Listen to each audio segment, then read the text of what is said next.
2020년 12월 10일 찬송 336장, 통일 383장, 환난과 핍박 중에도, 다니엘 11장 20절에서 35절.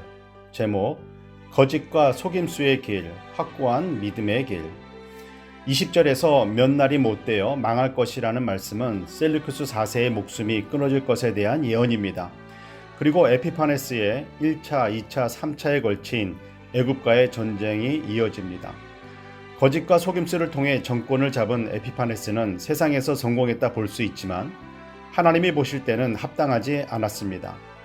그리고 유다 백성들 중 로마의 박해로 인해 헬라 정책에 동조하는 사람들이 있었고, 그들과 결탁하여 욕심을 채우려는 사람들도 있었습니다. 심지어 뇌물을 주고 대제사장의 자리까지 차지하는 일들이 벌어졌습니다. 안티오쿠스 4세는 자신의 감정을 조절하지 못해서 유대인과의 약속을 어기고 성전을 약탈합니다. 그는 성경을 불태우고 성전 안에 제우스상을 세우고, 그리고 유대인들까지 핍박을 했습니다. 이방 나라에 아첨하여 대제사장직까지 얻는 사람들은 누구를 위한 제사장일까요? 그러나 이 어려운 상황 속에서도 믿음을 지키는 사람들이 있었습니다. 아첨하여 대제사장직을 얻은 사람도 하나님을 위한 직분을 감당하기 위함이라 말하고, 어려움 속에서 믿음을 지키는 사람도 하나님을 위함이라 말합니다. 서로 비방하며 논쟁도 벌일 수 있겠지만 하나님은 정확하게 판단하십니다. 두 종류의 모습의 사람은 완전히 정반대의 모습입니다. 그런데 이렇게 정반대의 사람의 모습이 한 사람인 우리의 모습 속에서도 발견됩니다.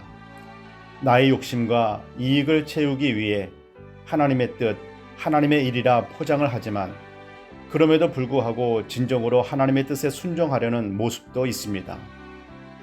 욕심의 모습, 예전의 옷을 벗어버리고 그리스도로 옷을 입어야 합니다.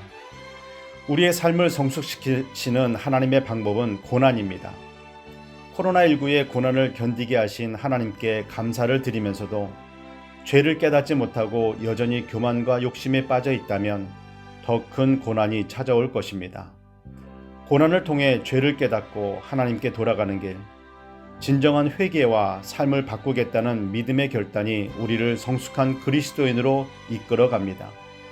늘 넘어지는 우리들을 포기하지 않으시는 하나님의 사랑과 우리를 이끌어 가시는 하나님의 능력을 믿고 신뢰합니다. 기도하겠습니다. 사랑의 하나님, 다른 사람이나 환경 때문이라 변명을 하지만 우리 스스로가 죄, 욕심을 선택합니다. 그렇게 믿음 생활을 오래 했지만 여전히 돈에 매여 있습니다. 교만과 욕심에 사로잡혀 살아갑니다. 어떻게 하면 좋을까요?